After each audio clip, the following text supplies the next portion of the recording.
پوری آپ تاریخ اٹھا کے دیکھ لیں تو کبھی پاکستان اتنا سینٹر سٹیج نہیں ہوا کسی بھی امن کی کاوش میں، بالخصوص اگر دنیا کی سپر پاورز اس میں انوالوڈ ہوں تو کون پوچھتا ہے کسی کو بھی. لیکن پاکستان کی خارجہ پالیسی میں سمجھتا ہوں بے انتہا کامیاب رہی ہے. ہم نے اپنے تمام حلیف دوست جو ہیں سب کو ساتھ رکھا ہے، بڑی بڑی دنیا کی جو طاقتیں ہیں انہیں بھی اپنے ساتھ رکھا ہے، اور ایک نیوٹرل سٹانس لیتے ہوئے کم از کم ایک ایسی کریڈیبلٹی اور لیجیٹیمیسی کا حصول ہم نے کر لیا ہے کہ دنیا جب دیکھتی ہے کہ کون لوگ ہیں جو ثالثی میں پارٹیسپیٹ کر سکتے ہیں لیڈ. میں اس وجہ سے نہیں کہتا کہ اپنے منہ کیا کہے کوئی کہ ہم لیڈ کر رہے ہیں، لیکن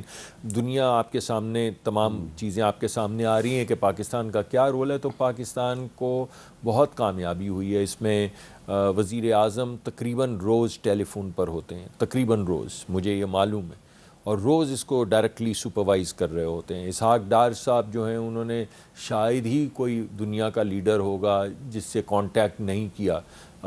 اس کو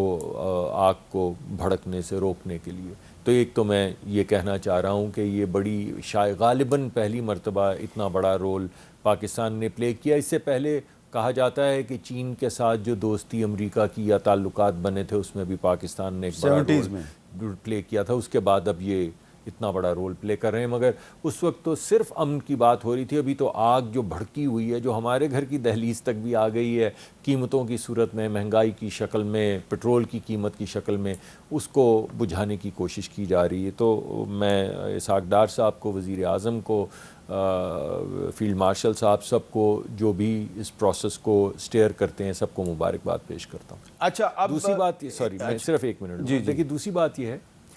کہ آپ نے جو دوسری بات کی کس حد تک، آج سے ایک ہفتہ پہلے تو کوئی بات نہیں ہو رہی تھی، صرف ایک زبان بولی جا رہی تھی، اور وہ تھی میزائل کی، میزائل کے جواب میں ڈرون کی، ڈرون کے جواب میں جہاز کی، کہیں آگ کی، کہیں عمارت کے گرنے کی، کہیں کسی جنگی جہاز کو آگ لگنے کی. یعنی ماسوا قتل و غارت کے، خون کے، آگ کے، دھوئیں کے آپ کو کچھ نہ سنائی دیتا تھا نہ دکھتا تھا. اب آج اگر یہ گفتگو ہو رہی ہے کہ کون سے نکات ہیں، کس کے نکات ہیں، کون فاتح ہے، کون مفتوح ہے، یا درمیان کا کوئی راستہ ہے، تو یہ ایک بہت بڑی کامیابی ہے